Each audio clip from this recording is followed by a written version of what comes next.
Fala galera, tudo bem com vocês? Estamos aqui da melhor forma, ao lado das melhores pessoas, tomando um bom cafezinho, para a gente começar o nosso podcast de hoje, ao lado da nossa convidada do dia, Tatiana Pires, pré-candidata a deputada federal, a única mulher preta a estar concorrendo a esse cargo aqui no estado do Rio Grande do Norte, e com uma coisa totalmente inovadora, né, para o cenário estadual, com uma candidatura coletiva, sim, Mulheres Vivas, não é isso?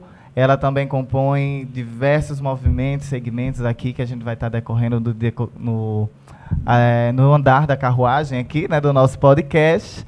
E estou com ela, minha querida amiga, parceira desse podcast, Yara Costa. Eu tenho que parar com isso, que a galera vai dizer, essa menina só grita. Só grita. É porque eu fico muito empolgada, gente, quando eu tô aqui. Mas hoje a gente tem um bate-papo muito bom pela frente, né? Tatiana que está aí, como falei, concorrendo a deputada federal, né? E como é que você está, minha querida? Como é que está esse clima de pré-campanha? Como é que está essa correria? E como é que está sendo ser a única mulher preta, né, a estar disputando esse cargo aqui no nosso estado? Eu quero agradecer a oportunidade, GG e Yara, pela oportunidade, a todos aqui da equipe. Um beijo para vocês que estão acompanhando. E eu tô, ansiosa, empolgada, enfim, muitas emoções, que a ideia é o quê? Tatiana Pires não vem candidata a deputada só porque é Tatiana Pires. Porque eu tenho que estar lá, como muitas pessoas que vão como se fosse uma profissão. Exato. Né? Porque realmente eu acredito que eu, junto com outras pessoas, outras mulheres, possamos fazer a diferença aqui no Rio Grande do Norte e no Brasil, né? Porque quando vai para a Câmara dos Deputados, você não faz a diferença só no seu Rio Grande do Norte, você faz em todo o país. Então, acredito que nada é por um acaso. Nada. Que lindo. Tudo. Pois é. Amigo, a gente estava aqui conversando um pouco antes da gente começar, né, a gravação do nosso podcast.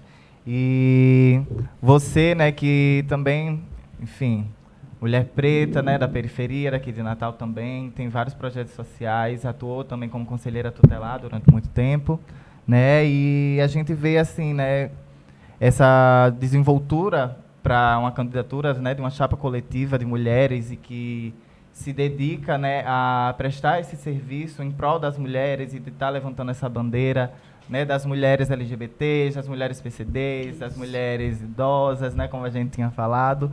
Como foi um pouco da tua experiência, né, nesse período enquanto conselheira dentro das comunidades? E como foi, assim, meio que a decisão para uma chapa coletiva para esse momento? Primeiro, eu não venho, assim, jogada, né? Eu até, quando eu comento assim com algumas pessoas, eu falo que a minha pré-candidatura, ela não veio dada, ela foi conquistada. Então, é algo que a gente vai falando daqui para lá, né? Fui dos movimentos estudantil, sim, movimento de juventudes, no movimento de mulheres, e tive a oportunidade muito de estar em espaços em que pudesse colaborar como técnica, como militante, como um ser político. E eu acredito que a gente pode fazer muito mais.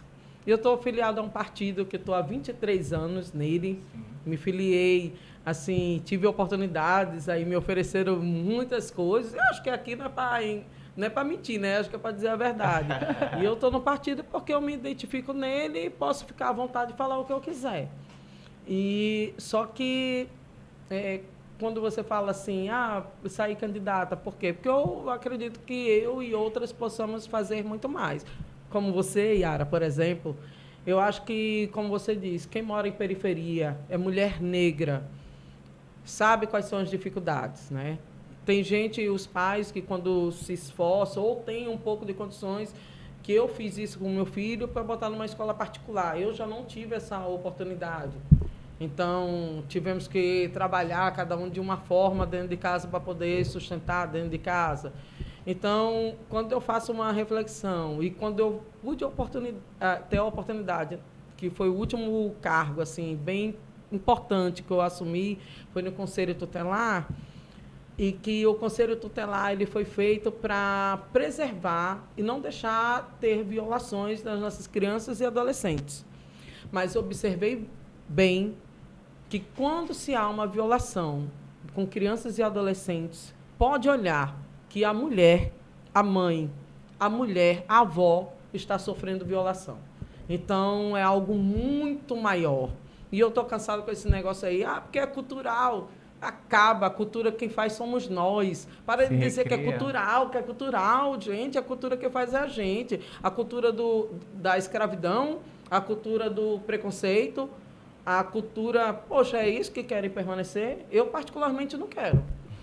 Não quero não, de jeito nenhum. Você falando também assim, né, a gente vê, obviamente, quem é da periferia acompanha esses processos, né? E dessa sociedade, enfim, patriarcal, né, do poder do homem na família perpassa e viola esses direitos desses corpos, né?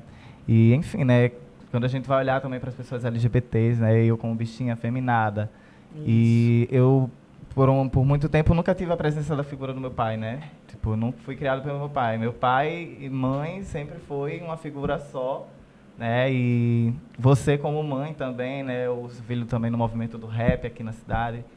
E eu vejo muito disso, né? Desse zelo, desse cuidado. E é muito bom. Tati, a gente teve uma vez num projeto seu, né? Fazendo currículos, eu, Pedrinho e o William, né? A Will, que sua sucessora do Grêmio do Ateneu, posso chamar assim? Será? Você conduziu por muito tempo, né, o Grêmio do Ateneu e um dos grêmios mais importantes no movimento da luta, no movimento estudantil, né, aqui para a cidade. Fala um pouco da sua experiência, né, enquanto estudante naquela época e... Subiu até um negocinho aqui em mim. Como foi chegar assim ao Grêmio do Ateneu e chegar até onde você está agora, né? Porque assim, é um pouco de falar da sua trajetória, né? A gente começa no movimento estudantil, vai pegando gosto pela política e vai, né, chegando a outros patamares. E como você vê assim a importância, né, desse processo do momento do Grêmio do Ateneu para a sua atual posição hoje, assim? Do Grêmio do Ateneu até agora, existe assim a Tatiana antes do Grêmio do Ateneu e existe a Tatiana depois do Grêmio do Ateneu. Eu passei meu ensino fundamental todo sendo uma garota, tipo, meio reprimida, tá entendendo? Tímida, ali no canto. Tímida. Inclusive, minha mãe ficava muito preocupada com esse tipo de coisa, mas também era os anos 80, o preconceito era grande, a gente tinha chegado de vir morar aqui em Natal. Minha mãe é daqui do Rio Grande do Norte, moramos na mesma rua onde minha mãe se criou. E quando meu pai faleceu, que é lá no Rio de Janeiro, a gente veio para cá. Minha avó, traga os seus filhos para criar em Natal, que foi a melhor coisa que minha mãe fez. Mas, como era na década de 80, ainda tinha aquela transição da questão da... Eu me lembro que o caderno de 1988, no Colégio Augusto Severo, era falando sobre a abolição da escravatura. Era um caderno que o governo federal deu para todo o Brasil sobre da escravatura. Mas, enfim, isso daí a gente fala depois. O que eu quero dizer é que aí essa Tatiana, que era tímida e tal, até que eu já participava de grupo de jovens. Que Pronto, massa. Agora é movimento de juventudes. Sim. Né? Isso dentro da escola ou no seu bairro? No bairro. Sim. Vários bairros tinha grupos de jovens. O nosso grupo de jovens era o grupo mais atuante de Natal. E eu tive a oportunidade de estar lá, fazia gincanas, atividades juninas e tal. Era no salão paroquial da igreja. Sim. E lá eu já fazia isso daí. Mas aí conheci um amigo meu chamado Luciano, e a gente chamava ele Luciano Bicha. Luciano Biba. Ele me apresentou o Grêmio Ateneu, e lá já tinha uma direção, tal. E eu tive a oportunidade de estar lá no Grêmio e poder conhecer e tal. Você já entrou logo como presidente quando você disputou? Não. Eu fui, passei acho que um mandato que estava camando, que era do mal.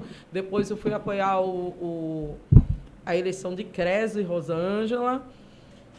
E depois aí veio eu com o Jânio. As grandes figuras. Grandes figuras, Desculpa, é porque só lembrando, né? A galera das antigas aí. Das antigas. Botava o terror. Aí, quando foi de lá, eu tive a oportunidade de participar do congresso da UMES. Sim. tive o destaque como tantas outras pessoas e lá encampei lá na UMES. E era uma militante ferrenha tal. Tanto que depois do Grêmio, fui para a direção da UMES. Lá eu participei de 2 mandatos como tesoureira. O primeiro, assinava os cheques com o presidente. Depois eu tive uma autonomia no segundo mandato de tomar conta das finanças sozinha com o segundo tesoureiro, pela confiança. Isso daí eu tenho orgulho de dizer. Você fez o seu trabalho bem feito. Isso. E aí, bom, depois de lá, aí tantas coisas aconteceram que no final a Secretaria de Juventudes do Estado, Conselho Tutelar. E aí são muitas coisas que a gente vai falando assim, e cada dia é um aprendizado, e cada dia a gente aprende mais. E aí eu deixo um recado para você. Aproveite o seu momento, aprenda e compartilhe, tá? Porque a vivência é a coisa mais importante, junto com o conhecimento. A academia tem que estar anexada na nossa vida. Não devemos esquecer. Com certeza, né? E, tipo, é um processo muito bom, né? Porque a gente sai desses processos de militância e vai se acendendo, quer queira, quer não, no cenário político, né? Do Estado, enfim, você agora como pré-candidata a deputada federal. E é importante ver essa influência, né, do movimento estudantil para que a gente siga essa carreira política. Forma assim, quadros, né? Forma lideranças. E você falou uma coisa que eu deixei passar, que era da atividade lá social, né, que a gente tem. Eu estou muito orgulho de estar no movimento escoteiro. Eu acredito que o movimento escoteiro é um movimento para jovens, com orientação dos adultos, que podem fazer uma contribuição muito grande na comunidade, com os jovens. E lá a gente fez a parceria, a gente tem um projeto Meta, que é de coleta seletiva, tem um grupo escoteiro, que lá que vocês foram colaborar. Porque a ideia eu moro na comunidade que não tem identidade. Aí eu falo isso para os moradores, e isso é para a gente aprender, tá? Não é uma crítica negativa. Para quem não conhece, né? Ela mora ali em Areia Pretas, né? E, tipo, eu quando conheço a gente como Alto fala, do Juruá. Alto do Juruá, isso. Mas a galera, quando fala ali da localização Areia Preta, foca em quê? Miami, os prédios, e esquece que por trás também existe Mãe Luísa e toda aquela periferia que mora ali no Alto do Juruá. Isso, é verdade. A gente fica no nem periferia e nem elite, entre Petrópolis e Mãe Luísa. Então fica esse problema de falta de identidade, mas por causa da falta de identidade atrapalha muito nos recursos do município para chegar lá. Isso. Então, quando uma comunidade se assume com questão periférica, o município vai chegar lá.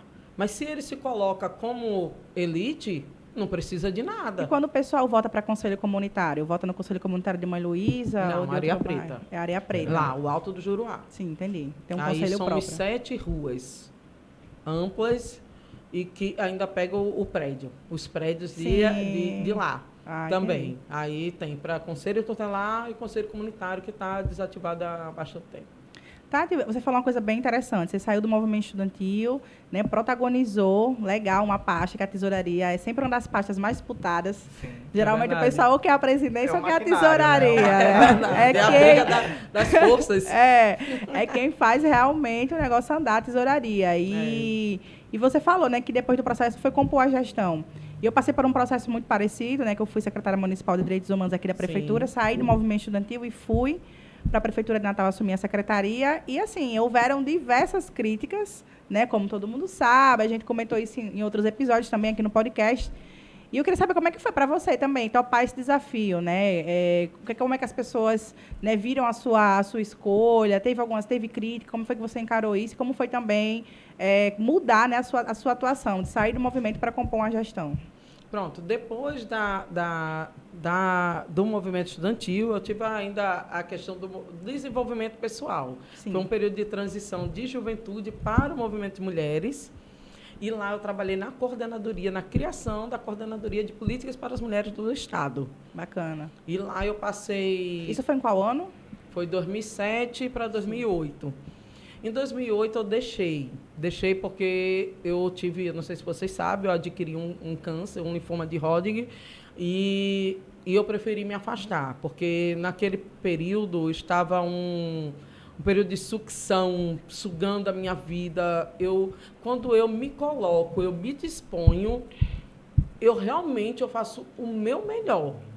Mas aí existem momentos que a gente se coloca o nosso melhor e o outro não se importa com você. Então, é horrível o que eu vou falar, e até conversando com algumas pessoas, eu acho que foi o único momento que eu tive férias na minha vida. Um período que eu tive de espaço, de saber mais ou menos o que fazer. E se conhecer mais também, né? Foi quando eu adquiri um câncer. Eu fiz aquele processo de químio, de rádio, aí eu preferi passar, fiquei até 2010 sem fazer nada. Só eu, meu filho e minha família. Pronto. Aí quando foi em 2011, teve um novo governo e me indicaram para ir de novo para a coordenadoria para orientar quem ia tomar conta da pasta, né? E lá eu fiquei lá, e foi um momento de conferência novamente, tomar conta de conferência e tal. Mas aí eu dizia, olha, gente, eu vou, mas não posso me estressar muito. Mas a gente sabe que não é assim, né? Aí, pronto, nesse período foi quando eu conheci Rafael Mota. Sim. Ele assumiu a Secretaria de Juventude, a Subsecretaria de Juventude. E eu trabalhava na coordenadoria e nós fizemos, assim, foi bem legal. A gente se sacou. Dele também, né? Aí já foi depois. Aí quando ele ganhou para vereador de Natal, assumi em 2012, em 2012 para 2013 ele me convidou para assumir a pasta da Subsecretaria de Juventude. Ele me convidou porque ele me viu na atuação na CEPAM, na Coordenadoria de Política para as Mulheres. E quando eu fui assumir, que eu queria dizer a vocês, é algo que eu gosto muito de contar. Quando eu fui assumir, o chefe da Casa Civil falou, ele foi lá assinar, tal, aquele negócio todo. Tatiana, mas infelizmente a sua pasta não tem dinheiro. Eu digo, eu trago dinheiro. Eu trago dinheiro. Na CEPAM eu tinha deixado.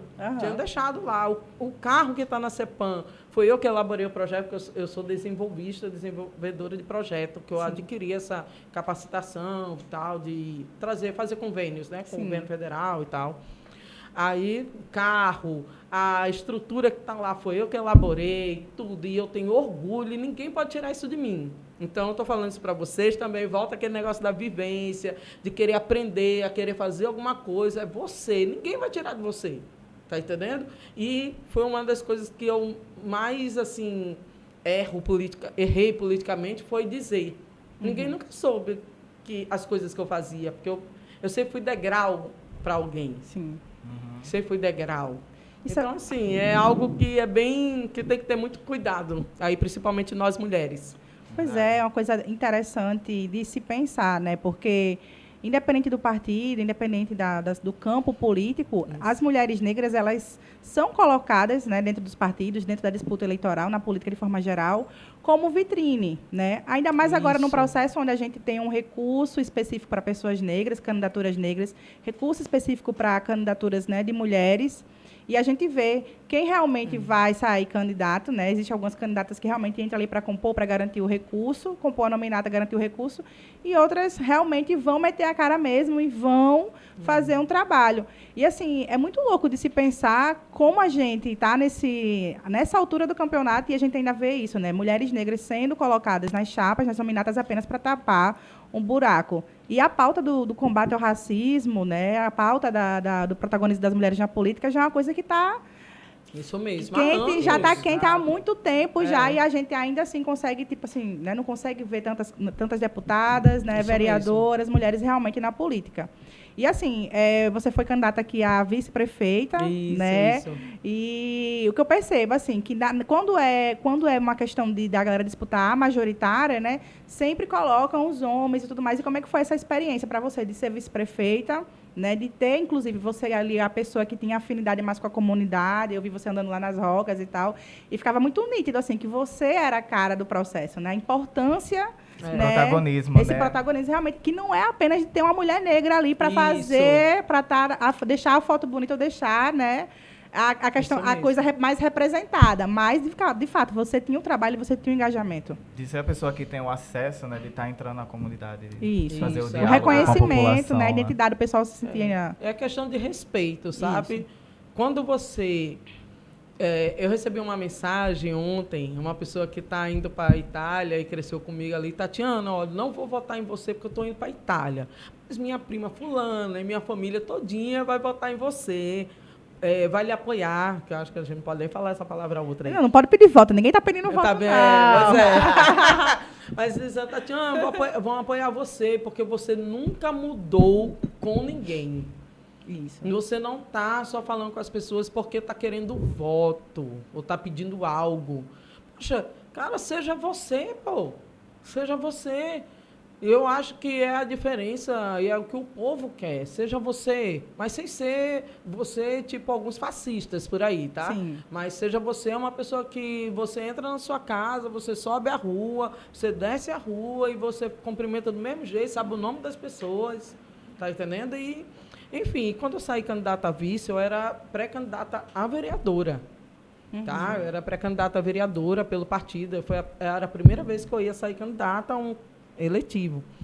E daí, nessa construção de nominata e tal, que aí a irmã tinha ido para o PSB, que aí é um cara que eu tenho muito respeito, Sim. tá? É uma pessoa que realmente eu aprendi a admirar. A gente não odeia os homens, mulheres feministas, tá? A gente respeita, agora nos respeita.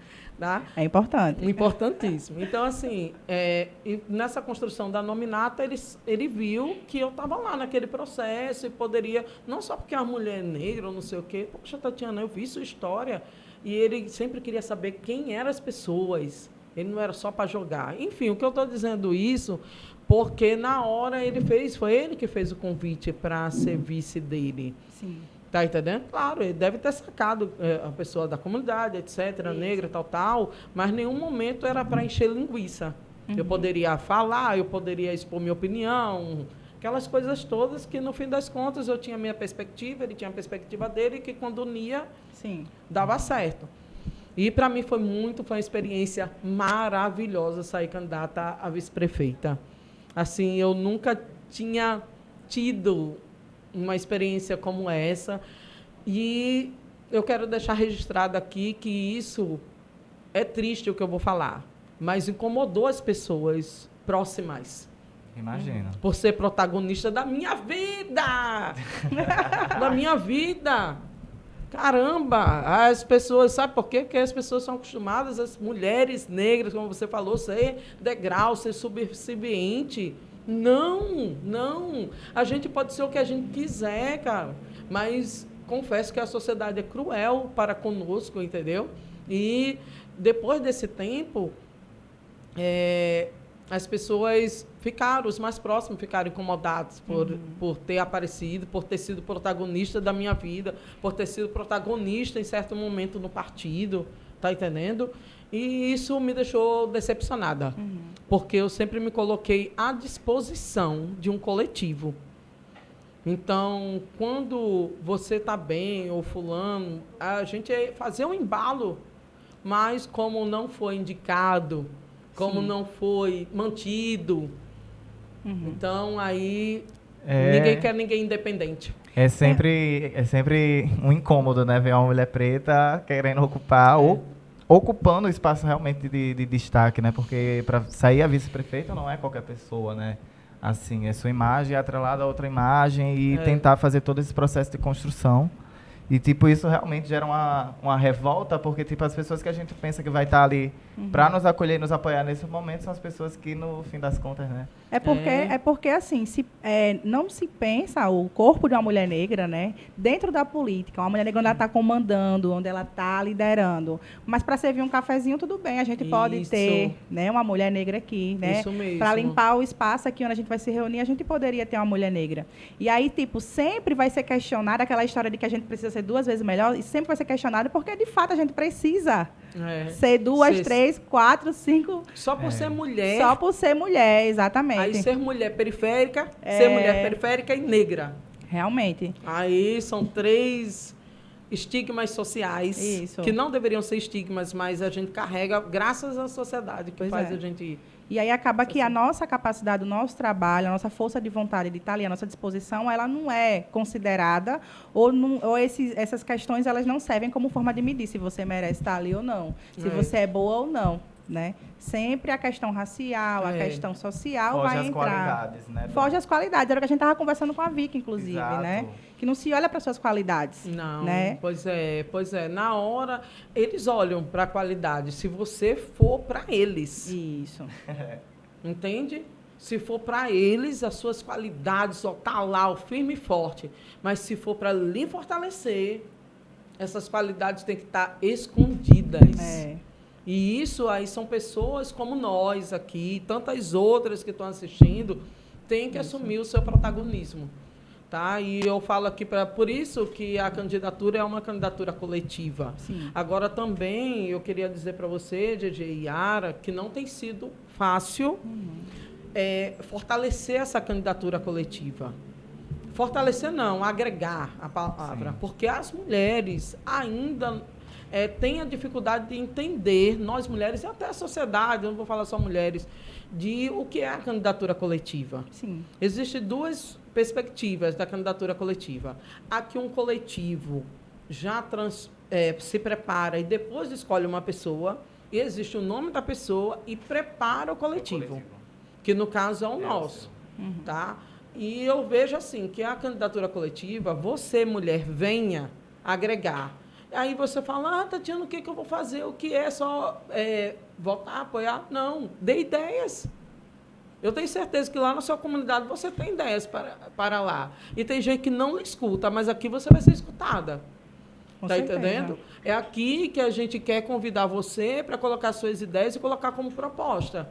Está entendendo? E aí vamos nessa candidatura coletiva e tem lá as regras, a construção de como se agregar. E a perspectiva é a gente, quando tiver o mandato, mulheres que vão estar nessa construção do coletivo, elas terem o espaço lá como um conselho consultivo. Está entendendo? E elas terem o direito de fala e de voto interno, está entendendo? E poder somar. Aí eu queria que você que é dona de casa, você que é advogada, você que é secretária, você que é vereadora. Total. Venha somar.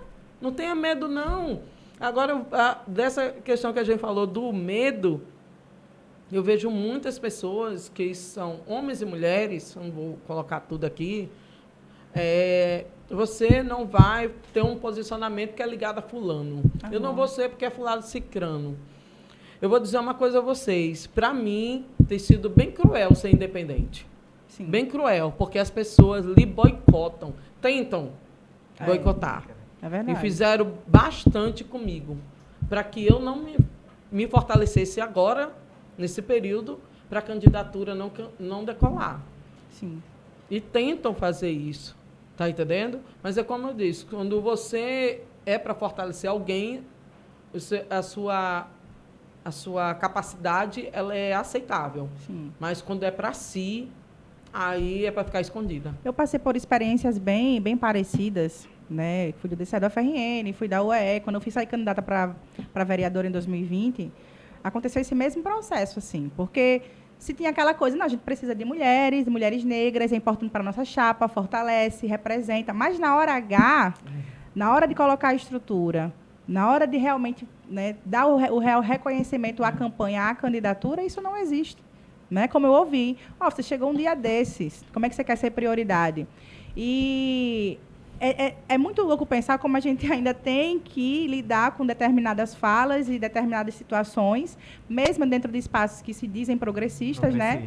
Porque, por exemplo, o fato de eu ter conseguido ser coordenadora geral do DCE, presidir a UE, ter um protagonismo político, chegou um momento que as pessoas do meu próprio partido começaram a me questionar com quem eu estava me relacionando. Sim. Né? Como se fosse uma coisa assim que determinasse, né? Está bem posicionada porque está se relacionando com alguém, né? Com a pessoa mais velha, alguma coisa assim, tem algum velho, né? Alguma pessoa mais velha aí por trás, né?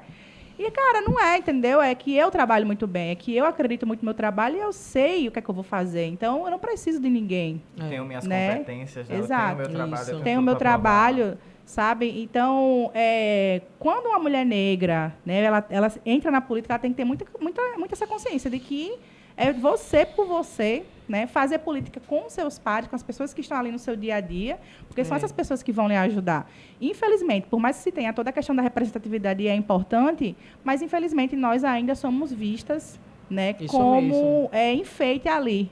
Né? Isso A gente não mesmo. tem o real reconhecimento, desde a parte do financiamento da campanha até quem vai aparecer na televisão, né? Quantas inserções na TV você vai ter. Uhum. Então, assim, aí é muito duro, mas eu acredito que ser independente, né? Eu não falo nem independente sim, mas autônomo, porque a sua pauta é muito própria. Exato, Né? exato. Ninguém vai poder falar por nós. Né? Isso mesmo. Nada sobre nós sem nós, né? Como se diz. Isso mesmo. Então, a gente tem que sempre levar isso e quem quer entrar na política, várias mulheres que querem entrar na política, tem que ter essa consciência na cabeça. Não vai ser um processo fácil, né? Mas também não é impossível, até porque eu acho que a sociedade pede por mudança na estrutura política. E não só porque são as mesmas caras, não, é porque são as mesmas ideias, as mesmas propostas. Isso. E a gente precisa de pessoas diferentes, de origem diferente Inovação. que já estão, diferente Isso. das que já estão na política, exatamente para a gente ver a mudança política e as pessoas, a maioria da população, conseguir se sentir representada novamente. Isso mesmo, é verdade. Porque tem muita gente aí que está, eu ia falar uma palavra feia, mas assim, estão um pouco se lixando com o pessoal que é em situação de rua, catador de lixo, que não deveria ser esse nome, deveria ser agente ambiental, tá entendendo? Vamos acabar com esse negócio. Eu tenho a proposta voltada para a sustentabilidade. Sim. Que eu realmente sou administradora, sou contadora. Isso eu conquistei, tá? Meu estudo com programas Preta sociais. formada. Preta formada. Diplomada. Com programas sociais, tá? Que ainda bem que teve os programas sociais, porque senão eu, estudando em certas escolas, o ensino não era bom. Assim, para eu tentar o vestibular, que antes era vestibular. Era Compev. E eu tentei a Compev várias vezes e não tive. Mas com a cota, que aí, antes da gente falar mais da política, protagonismo, as cotas, elas são importantes, tá? As cotas não é para o resto da vida. As cotas eram para ser temporária, inclusive é um momento de análise. Isso. Mas olha aí, os 10 anos que se passaram, qual foi o avanço que progresso teve? que se teve, né? É. As conquistas que a gente tem, o povo preto Teve na ou não universidade. teve? Tá entendendo? O que é necessário de avanço, o que precisa Sim. voltar. Tá entendendo? Então, é por isso. Eu não sei se muitos conhecem a palavra equidade. Equidade são oportunidades que devem ser proporcionadas. E quando se tem cotas, quando se tem programas sociais, é um trabalho de equidade. E essa equidade, ela é para colocar, porque a gente sabe, pare de ficar fazendo balela, dizendo que todo mundo é igual. Não são, tá? As pessoas têm direitos iguais, mas devemos respeitar as diferenças. Exato. E as diferenças, elas são sociais, são étnicas, elas são raciais, são várias coisas. Religiosas. Então, a gente tem que ver esses posicionamentos, tá? E que nisso daí a gente passar a equidade. A equidade é quando você está aqui, ó, a pessoa que mora numa comunidade, que recebe menos um salário mínimo, recebe Bolsa Família, e quem está aqui está no nível, recebe mais de 2 salários mínimos, ela já está com outra coisa. Mas ela precisa de degraus para chegar aqui. Então, isso é equidade. E a equidade, ela precisa ser trabalhada. Então, vamos tirar esse negócio aí de que programas sociais, de cota, é tudo isso daí que tenta botar na cabeça da gente, que isso não é válido, é muito importante. Agora, a gente tem que lutar. Eu sou uma pessoa que me formei graças ao programa do ProUni, tá? Tentei pelo FIES, me peguei uma dívida de 8 mil e tantos reais na faculdade anterior, até que eu consegui o dinheiro pagar, e só paga de uma vez, e nem concluí nesse curso lá. Sim. Quantas pessoas passaram por isso? Endividamento, né? Endividamento. Mas, assim, cada história é outra, mas a equidade tem que ser trabalhada, os programas sociais têm que ser desenvolvidos, as cotas têm que ser estimuladas, lembrando, temporárias, porque a ideia é que a comunidade evolua. Só que agora nós tivemos um retrocesso, e nesse retrocesso, infelizmente, vai ter que ter uma grande análise aí para poder ampliar de novo. Tem um livro que, quando eu fazia as ciências sociais, eu li bastante, e foi um livro que me tocou muito por ter sido uma das pessoas que utilizou, né, desses projetos sociais, assim, ainda da época do governo Lula, que era o Bolsa Família. Sim. E é um livro, As Vozes do Bolsa Família, ele falava justamente desse ponto de vista, né, de que o mal da nossa sociedade é olhar uma política pública voltada para fazer esse processo de equidade, de dar o direito da pessoa do mínimo possível, e a gente falar e dizer, é um benefício que a gente recebe. Como assim benefício, cara? Só dá para pagar o mínimo e, né? Isso mesmo. Então, a gente tem uma visão, assim, dos projetos sociais, na maioria das vezes, como se as pessoas elas fossem beneficiadas. Favores. Elas estão recebendo esse favor aqui e, tipo, a galera, enfim, acaba criando estereótipos e construindo discursos em cima de projetos sociais que estão ali para dar justamente essa equidade, né? Esse direito civil às pessoas, como um projeto de enriquecimento da galera. Imagina aí, quem dera pudesse ficar rica com Bolsa Família. Já quem fica rico com 100 e tantos com 100 reais? reais, gente, pelo amor de Deus. Pelo amor de Deus, é tanta história que eu ouço no conselho tutelar, o que tem aqui, mas para descontrair de uma maneira ruim. Chega homens que chegam lá dizendo que a mulher não está tratando bem não sei o quê, porque recebe o Bolsa Família como se fosse a coisa... Não, que ela recebe o meu Bolsa Família, ela recebe meus 30% do salário mínimo para criar um filho. Pelo amor de Deus, tenho vergonha na cara, mano. Eu vou dizer uma coisa a vocês. Sabe por que eu estou dizendo isso? Eu sou uma mulher, mãe solo. Não queria ser mãe solo, tá? Eu queria ter o pai do meu filho ao meu lado. Mas aí... pessoas como ele e tantas outras fazem o abandono paternal e que nisso prejudica toda uma construção familiar, principalmente na vida das mulheres. Exato. As mulheres, elas são penalizadas com essa falta de consequência. E eu fui uma que o pai do meu filho teve que ficar preso 15 dias, para pelo menos receber a primeira vez a pensão alimentícia. E quantos nem passam por esse processo para não fazer o pagamento de pensão alimentícia também, né? E pare de dizer que os 30%, que a maioria é 30%, isso, né, do salário que eles recebem. Aí eles vão, vai gastar todo o dinheiro da pensão, que aí eles pensam que é só para comprar um danoninho, tá? Um danoninho, não sei o quê. Só que lembrando que tem aquela mulher que toma conta daquela casa sozinha, ela paga água, ela paga luz, internet, ela tem que trabalhar, ela tem que fazer a feira. E esses homens, infelizmente, os homens que são desse tipo, tá? Se você não retire-se daí dessa discussão. Mas se você tem vergonha na cara, assuma seu papel. Pelo amor de Deus, e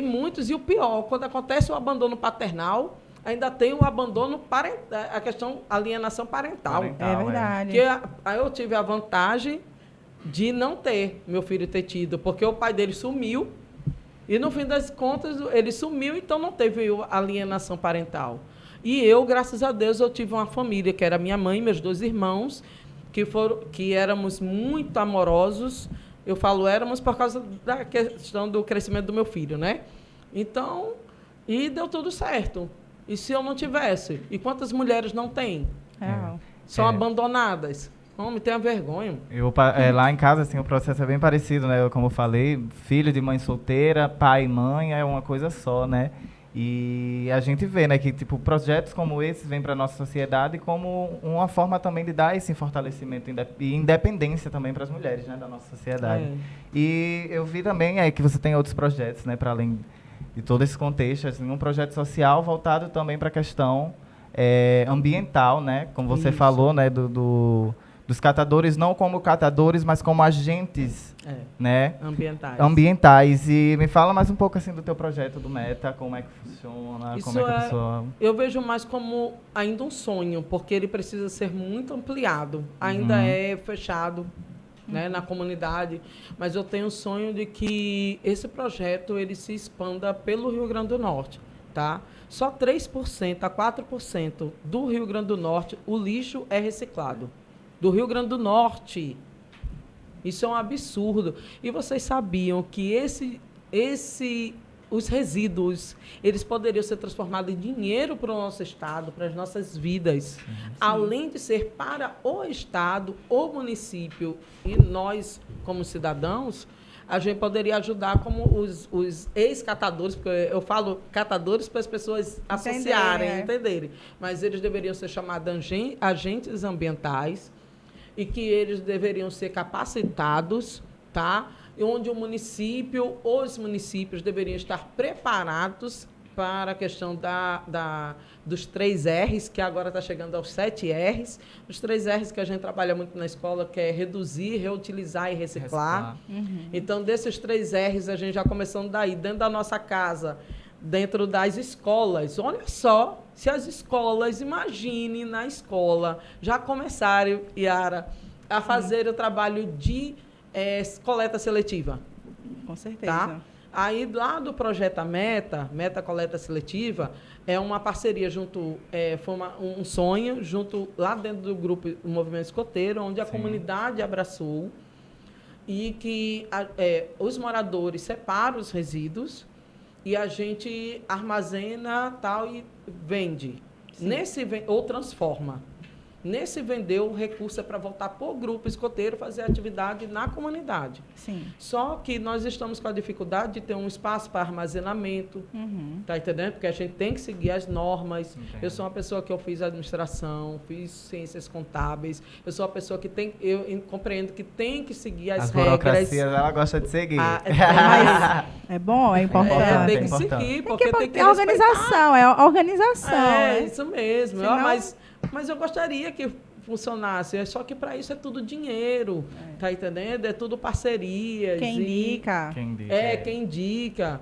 É uma coisa que eu ouvi em 2007, eu falo isso para todo mundo. Irmã de um ex-deputado federal disse para mim, Tatiana, a gente vive numa capitanias hereditárias. Isso.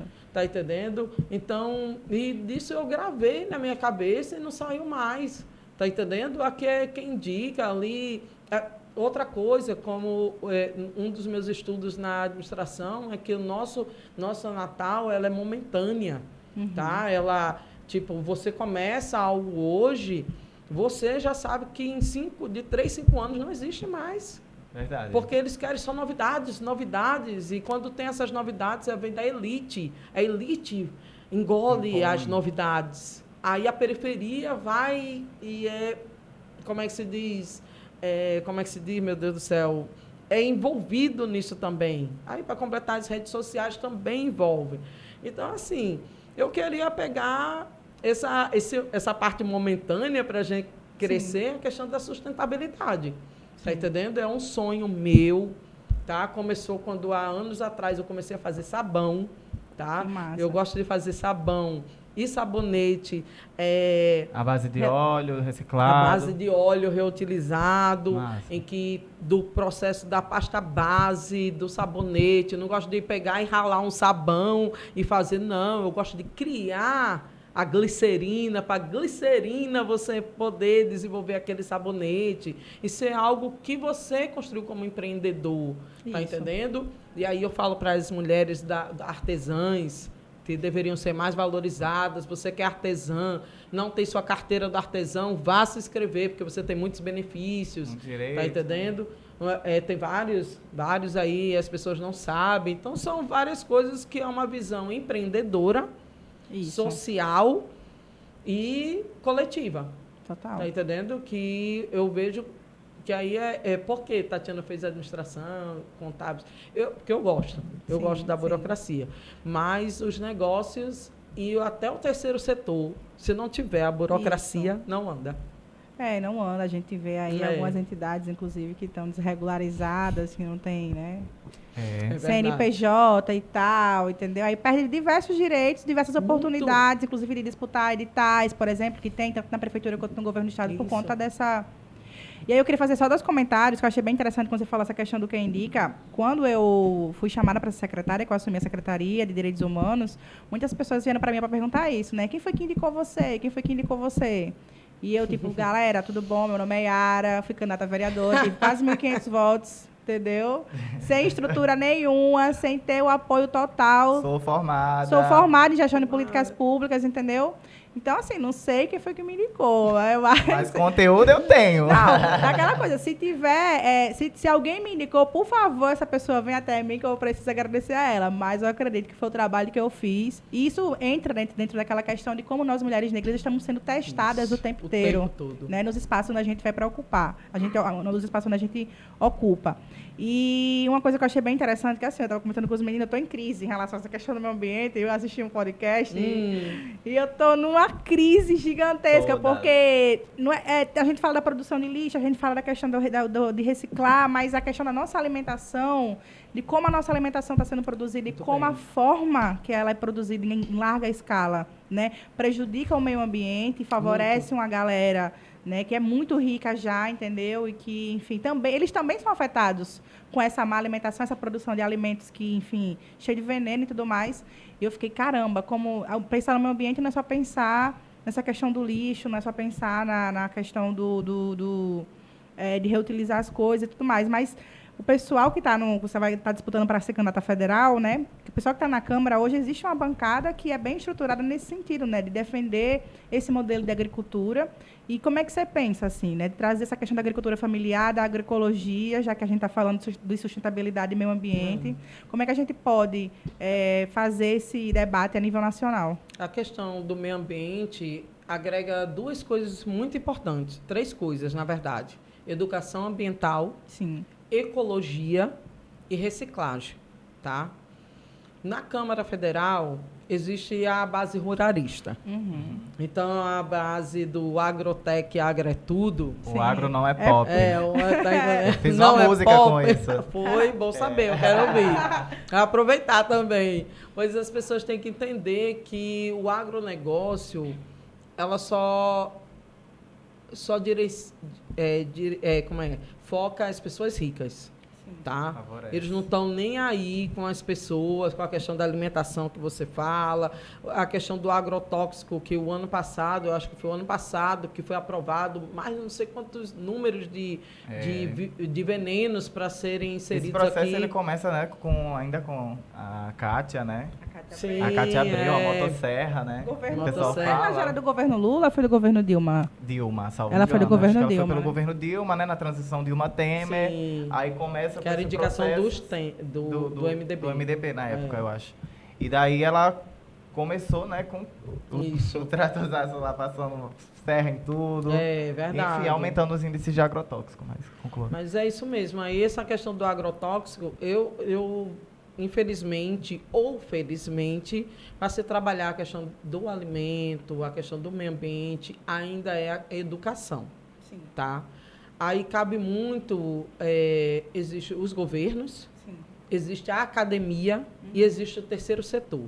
Tá? A academia, as universidades, que eu defendo muito que as universidades, que eu acho muito importante, o trabalho de pesquisa da academia ser inserida no executivo. Sim. Tá? Que eu acho que é uma coisa que a gente deveria avançar mais, essa questão de agregar as três forças Sim. da educação que poderia para avançar. Se não tiver um avanço na educação, não vai diminuir a situação do agronegócio, e o pessoal que tenta fazer da comida, como é que se diz, que a gente falou? Orgânica, agroecologia. Né? Isso, a agroecologia, elas vão ficando para trás e vai ficar resumindo.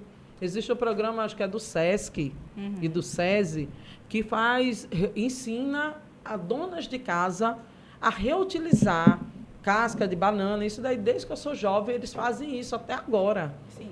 Só que é quase poucas pessoas sabem disso. Tá entendendo? Então, como poder trabalhar?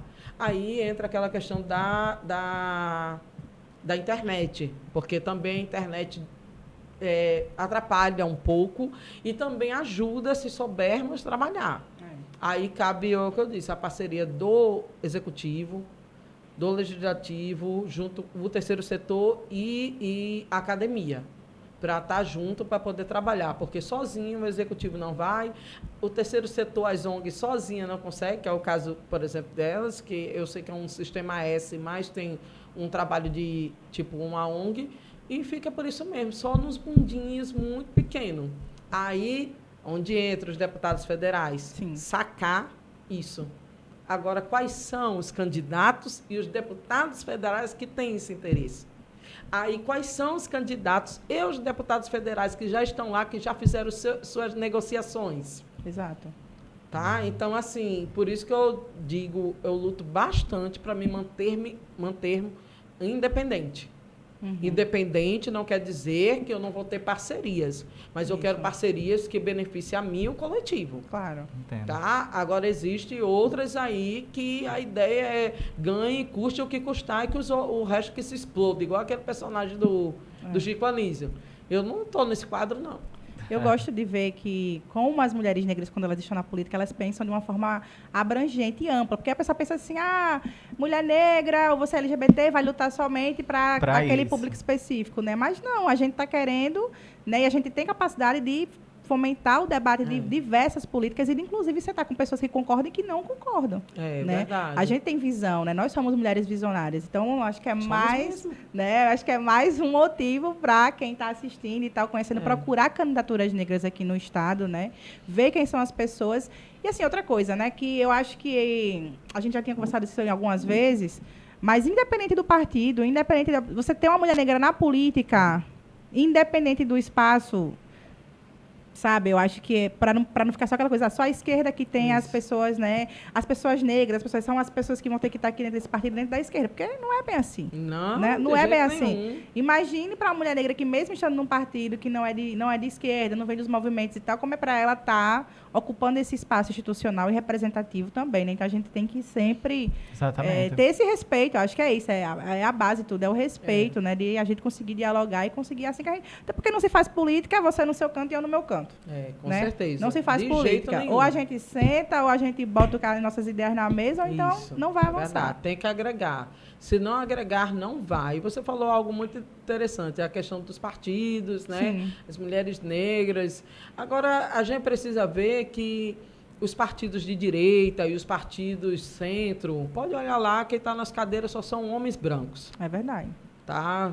Aí posso ampliar, homens brancos, idosos, com dinheiro. Já. Tá? Aí você vai e olha, e muitas delas eu vi muita candidatura em 2020, porque além de ter saído candidata a vice-prefeita, eu também era e estou secretária de mulheres do partido. Sim. Então, tem que acompanhar as candidaturas femininas do partido, claro que acompanhando de outros partidos também. E é a parte mais que me incomoda muito, são mulheres candidatas, porque é irmã, porque é primo, Isso. porque é sobrinha, Esposa. porque é filho, esposa. Parem com isso! Caramba, você quer sair candidata? Saia! Pois Exato. Agora né? também pare de pentelhar os partidos, não deixar essas mulheres entrar, Pois que é. teve lugares, partidos, municípios que boicotaram nominatas de mulheres. Femininas, isso. Porque essas mulheres não eram agregadas a políticos. Tipo a nominata destituída É. de vários lugares aí, de última hora. E essas mulheres que construíram, mulheres lideranças, que construíram, tá entendendo? E são lideranças e que se colocaram como pré-candidatas aí. Não, vamos montar aqui toda uma artimanha política lá em cima. Sim. E se exploda essas mulheres e aquele povo ali. A política é cruel. Tá? A política é muito cruel. Quem gosta de política, não sei como é que essa pessoa tem juízo, né? Como é que a gente tipo tem juízo, isso. será? A minha família, assim, os meus amigos se preocupam muito. Eu recebi até uma mensagem de... Poxa, ela é do PT. Sim. É uma pessoa... Eu não vou falar o nome dela, não. Ela, Tatiana, parabéns, tal. Ela tem candidatos e tal. Mas ela disse, Tatiana, cuidado com a sua saúde mental. Sim. Sabe? Ela preocupada comigo, e foi uma das poucas pessoas, quando eu estava secretária de juventude, que foi lá e eu contei a ela a realidade do que estava acontecendo, de coisas horríveis que acontecem, seja no executivo ou qualquer canto, as dificuldades, e ela, poxa, ela me deu um abraço, nunca me esqueço disso. e de outro partido, tal, e se preocupou. E ela hoje se preocupa. Nunca quis sair candidata, essa pessoa, uma pessoa que é... Assim, eu gosto muito dela. Uma pessoa sábia e muito acadêmica. Mas, assim, é muito difícil ser mulher. É muito difícil ser mulher periférica. É muito difícil ser mulher periférica e negra. Tá? E não é só na política, é no mundo dos negócios também. Todas as esferas, né? Todas as esferas, porque existem as oportunidades que para nós não chega. Pois é. A não ser que você se submeta a certas coisas. E eu não quis me submeter. Eu quero ser protagonista da minha vida. Mas vocês não imaginam, Yara e GG e todos que estão aqui, que para eu assumir esse protagonismo e ser autônoma nessa pré-candidatura, boicotes são feitos, entende? Sim, muitos.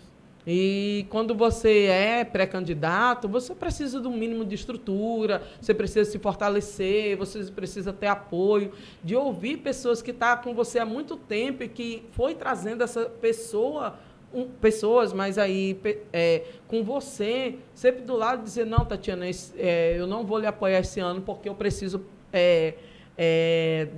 receber dinheiro para dar comida para os meus 2 filhos. Sim. Aí eu fico naquela da faca de 2 gumes. A pessoa precisa de dinheiro, mas aonde estão os princípios daquela pessoa? Exatamente. Que tipo de pessoa aquela pessoa é? Às vezes eu faço assim, pô, que pena, que é isso, sacanagem e tal. Ao mesmo tempo pô, graças a Deus. Tá entendendo? Ao mesmo tempo, mas isso é cruel, porque as pessoas não estão nem aí com o que você acredita, com o que você acha que poderia fazer melhor. As pessoas preferem receber os 20, 30 reais que a gente ouve falar aí no dia de campanha. O voto de cabresto, né? A gente ainda não saiu dessa. A gente não saiu desse. Não saiu, ainda. e aqui ainda é bem enraizado. E, aí olha, tem o voto de cabresto naquele dia e tem as articulações, as amarras, né? E as bocas de urna também. Pois é, aí é bem triste, assim. Isso é decepcionante, mas ao mesmo tempo lhe dá força de você realmente, cara, ei, Tatiana, meu irmão, tu é doida mesmo, mas tu tem princípios e tem valores, né? Exato. Aí essa semana eu li um livro e, né, tinha lá uma frase que, resumindo, né, nem a frase, falou da questão do caráter e, como é que se diz? Meu Deus, eu falei, já me lembro, que a pessoa ou você é conquistado, você construiu, e outras pessoas que dizem que você é. Eu prefiro eu construir, eu prefiro o meu princípio. Isso. Tá entendendo? Meus princípios, meus valores. Ah, Tatiana, você é gentil. Eu escuto, viu? Você é gentil demais. Esse negócio de princípios. Eu escuto demais. Ah, Tatiana, você é boazinha. Não, eu não sou boazinha, eu só quero pensar no coletivo. Isso. Mas claro que eu tenho que pensar em mim. Eu estudei para isso, eu lutei para isso, mas eu não espero ou até espero que as pessoas façam esse tipo de coisa. Mas, enfim, também com essa referência de governos e tantas de pessoas aí promíscuas, fica difícil das pessoas não mudarem, né? Mas eu acho que esse sentimento de coletividade e de colocar outras pessoas à sua frente, né, não é um erro, não. Assim, a gente conversou, inclusive, sobre isso, né? Eu acho que é aquilombar os pensamentos, exatamente, né, porque vem da nossa ancestralidade, né? Esse sentimento de coletividade. Né? A gente sozinha, a gente não chega em canto nenhum. E aí, assim, na política tem muito essa história de que você precisa ser apadrinhado por alguém, né? Você é ligado a quem, né? Isso mesmo. E aí, quando a gente fala assim, olha, eu estou tocando uma política independente e autônoma, não é simplesmente porque eu estou querendo defender os meus interesses apenas, mas é porque os meus interesses e a minha realidade não está representado nesse espaço político. Então, beleza, eu topo participar do projeto, topo ser candidata, né? Topo estar representando aqui as mulheres negras, mas eu prezo pela minha autonomia e pela minha questão de independência, porque eu vou tratar de assuntos que historicamente nunca foram tratados dentro da política. Então, respeita esse espaço, né? Respeita esse movimento, que eu acho que tem muito para avançar, e com certeza isso vai fazer com que as pessoas entendam que em 2022 as mulheres negras não estão na política apenas para cumprir cota, né? Mas a gente está para disputar, mostrar que a gente tem força, mostrar que a gente tem voto e mostrar principalmente que o futuro da política é esse, é ter jovem, é ter mulheres negras, é ter pessoas LGBTs, né? E ter pautas de inclusão, né, na ordem do dia e não apenas como pautas secundárias. Isso mesmo. Verdade. Tati, a gente está chegando perto do fim. Ah! Né? Papo muito bom. E se elas deixam, se até deixar. amanhã. Mas é isso. Eu gostaria que você falasse mais um pouco, porque assim, a gente sabe que não é fácil, mediante tudo isso que a gente representa, tudo isso que a gente vive, tudo isso que a gente levar os nossos projetos assim. E eu queria saber de você, como é que você tá assim para esse desafio. Tatiana chegou 1º de janeiro de 2023, Tati eleita, né? Tati assumindo empossada como deputada federal, uma chapa coletiva de mulheres. E aí, sabendo que a Câmara só tem menos de 1%, né, de representatividade de mulheres negras dentro de lá, como vai ser esse desafio para você e como você se imagina assumindo esse espaço? Eu estive no gabinete de Benedita da Silva no ano passado. Aquela mulher, né, maravilhosa e tal, incrível. E as pessoas foram comigo assim, fica aqui à vontade, imagine você aqui na Câmara. Que bacana. Isso foi muito massa. E fiquei, eu acho que foi quando eu tive 2 dias antes, eu tive conversa com o presidente do Partido Nacional, Carlos Siqueira, e a secretária nacional do partido, foi quando eles me propuseram para sair candidata a deputada federal, aquele negócio todo, em novembro de 2021. Aí foi quando eu falei com o presidente estadual, toda aquela conversa e tal, e beleza, vamos lá. E quando eu me vejo lá, se eu pudesse assumir, eu não iria para Brasília.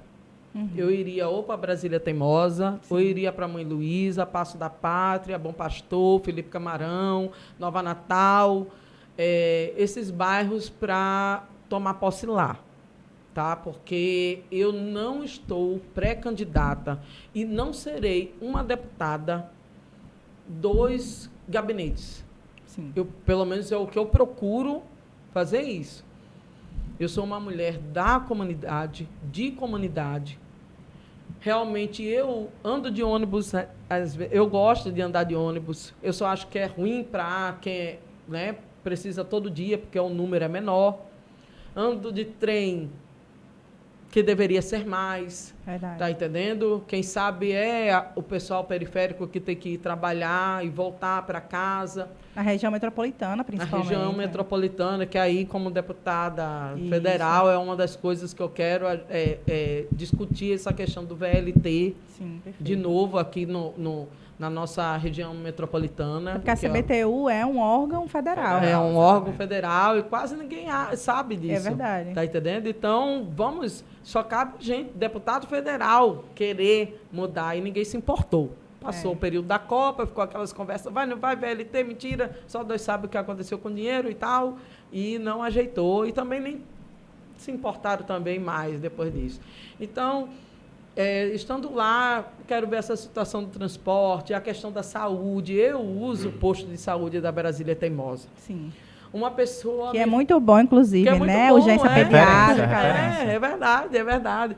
Aí uma pessoa me disse há uns anos atrás, a gente conversando, falou assim, Tatiana, mas eu falando, não, SUS e tal. Não, mas você sabe que os deputados, não sei o quê, precisam do plano de saúde, porque isso eu gravei. Eu disse, eu acho que os deputados federais deveriam usar o SUS. Nada de plano de saúde. Albert Einstein, né? Que a galera... Agora eu acho, sim, eu entendo que os seus descendentes, porque quando você trabalha, tem dinheiro, tal, você quer o melhor para o seu descendente. Não é isso que eu estou querendo dizer. Mas quem está lá no legislativo, e até deve aprofundar a questão do executivo, Eu acho que menos a presidência da República, Sim. tá? É algo, na minha concepção, deveria usar o Sistema Único de Saúde. Quem vai querer que o SUS funcione se ele não usa? Sim. Tá entendendo? Então, pare com essa balela, um bando de, sei lá o que aí, deputados e candidatos que ficam enganando o povo. Você, que não sabe o que é usar o Valfredo Gurgel, tá? Posto de saúde de Mãe Luísa, da Brasília Teimosas e as UBS, você não sabe o que está acontecendo aqui. Então, cale-se, viu? É isso aí. E o mais divertido na política é uma coisa, né? Muitos se dizem, porque não tem dinheiro para investir aqui, a gente não tem dinheiro para investir na saúde, na educação e tal. E eu me imagino assim, né? Estando lá, né? Nos espaços realmente de... Vamos abrir o De orçamento? decisão, vamos. Quanto é que tem? Quanto é que foi gasto? Quanto é que é para a gente abrir mais UPA, para a gente abrir mais postinho, para a gente comprar os equipamentos? Quanto é que é? Porque essa história de que está faltando dinheiro, como assim? Isso Né? mesmo. Então, assim, até para as pessoas, né, que às vezes não gostam de política, mas a política ela é importante por isso, né? Porque você vai estar num espaço de decisão realmente, né? E colocar mesmo. pessoas que representam você, que vive essa realidade, como você está falando, que acessa os serviços públicos, é fundamental, porque ela vai saber do que está Sem- falando, né? sem Vai saber como dúvida. administrar. Aí você me disse, eu quando tive aquele problema de saúde, o Sim. linfoma, se o sistema estadual não tivesse a Liga, Exato. que é uma ONG, Filantrópico, né? que é filantrópica, para fazer essa parceria com o SUS, como é que seria a gente? Pois é. Que tipo de atendimento a gente teria? Então, olha, parem de falar, de aprovar coisas. Eu acredito que a questão do orçamento não tem dinheiro, eu acredito que não tem, porque é mal gerido. Isso. Os royalties têm que ser bem distribuídos, tá? E os royalties, existem vários tipos de royalties, não é só do petróleo, não, tá? E existem várias coisas, a questão da energia eólica, energia solar. Sim. Tem que pensar nisso daí, não só privado. Tem que pensar de uma forma, a energia solar está vindo aí com tudo, os grandes empresários, mas aonde fica nós, o governo público? Onde nós, a população, nesse benefício empresarial, está entendendo? A educação, eu repito, sem educação de qualidade, o Brasil não anda. O Brasil não anda, tá? Eu me preocupo com a questão dos descendentes dos deputados. Mas se o filho dele estudasse numa escola municipal, escola estadual, eu tenho certeza que ia ter orçamento rapidinho para o atendimento. Mas não, eu até penso, tenho muito cuidado, claro, né? Não é assim, a gente trabalha, tem um dinheiro, está lá aprovado que o deputado vai receber tanto dinheiro e tal. Agora, do SUS é algo que eu defendo. Real. Os deputados federais não deveriam ter plano de saúde. Deveria usar o Sistema Único de Saúde. E você pega, assim, como referência, os países mais desenvolvidos do mundo têm um sistema de saúde forte, né, público, um sistema de educação também público forte, organizado, né? E são países desenvolvidos. E são por causa que o orçamento ele está bem gerido por causa do controle social, as pessoas. Não só do controle social, mas a questão empresarial. Sim. Das empresas estatais, dos negócios que são geridos, como o ROIS, do petróleo, tal, para onde vai, como, tal. A venda para isso é bom. Aí esse dinheiro vai ser o quê? Para pagar dívida ou para ser injetado? Sim. Então, assim, são coisas que tem que ter muito cuidado. Vamos vender ali a Eletrobras. Para quê? Pois é. Vamos vender o petróleo. Para quê? É para pagar a dívida, não sei o quê. Não. Vamos construir de alguma forma para que seja paga essas dívidas. Mas não das nossas instituições que foram construídas e pensadas para uma construção de um país forte. Isso. Para, de repente, destruir assim. Não, gente, presta atenção em quem vocês votam, porque tem muita gente que não está nem aí. Eu não quero ser uma dessas pessoas que não se importa. Eu me importo. E eu me lembro muito bem, no dia que eu fui fazer meu título de eleitor, eu girei 2 voltas no quarteirão do Augusto Severo, que naquela época era assim, eu era de 15 para 16 anos. Eu fui porque eu acreditava. Agora, enfim, o povo está... Os influencers têm que fazer campanha para a galera tirar o título, né? Pois que ainda bem que fizeram, né? Não só se preocuparam só com o seu dinheiro e com sei lá, suas curtidas, sei lá o quê, né? Exato. Mas se preocupe com as suas curtidas, pode ficar aí, é seu trabalho. Mas pense no social, né? Com certeza. E foi um processo mobilizatório muito importante, né? A gente teve um recorde de retirada de títulos, né? Foi pelos bastante, jovens de sem 16 dúvida. anos. E a gente vê a importância assim, dos artistas se movimentarem, se posicionarem politicamente Isso. e de influenciar, né? Já que a gente fala tanto desse tipo, É. dessa nova profissão que é influencer, É. né? Tipo, pra realmente a gente estar interferindo num processo que é cultural, que deveria ser nosso e de que é o nosso direito de exercer a cidadania, né? Que é através do Isso. voto. Então, vamos votar consciente, gente. Vamos eleger deputadas pretas para estar ocupando esses espaços e estarem Vamos. fazendo o melhor pela nossa sociedade, porque se a gente não faz o nós por nós, os nós serão dados, né? Com licença, só para vocês finalizarem, somos apenas 15% das mulheres na Câmara dos Deputados. Vocês acham natural isso? Eu não acho. Tá? E eu estou falando de mulheres negras, mulheres brancas. Mulheres. Aí mulheres, tá? Cis, trans. Isso. E aí, acha natural? Se 53%, mais de 53% dos votantes são mulheres, 54%, né? 54%. Então, uma outra coisa, um chamamento que eu faço a vocês. Vamos acabar com esse disse-me-disse que mulher não vota em mulher, que pobre não vota em pobre e que negro não vota em negro. Tá? Isso é que colocaram na nossa cabecinha através da cultura escravagista que vieram, sabe, de 500 anos atrás e que a gente ainda carrega. A cultura, ela pode ser, cortada. Nós podemos construir a cultura sem esquecer a história. Com certeza. Sem esquecer a história. Porque eu não quero esquecer que nós fomos escravizados, não. Mas não quer dizer que eu quero ser escravizada. Vamos virar a pirâmide de cabeça para baixo, Pois né? É nós no topo, né? Com certeza. É isso, gente. Muito obrigado, Tatiana, mais uma vez. Obrigada, Tati. É nós, estamos fechadona aqui. Firme E forte, com viu? certeza. Seja firme, Yara. Seja firme, Pode não tenha deixar. medo, tá? Todos os dias vem um medinho em mim.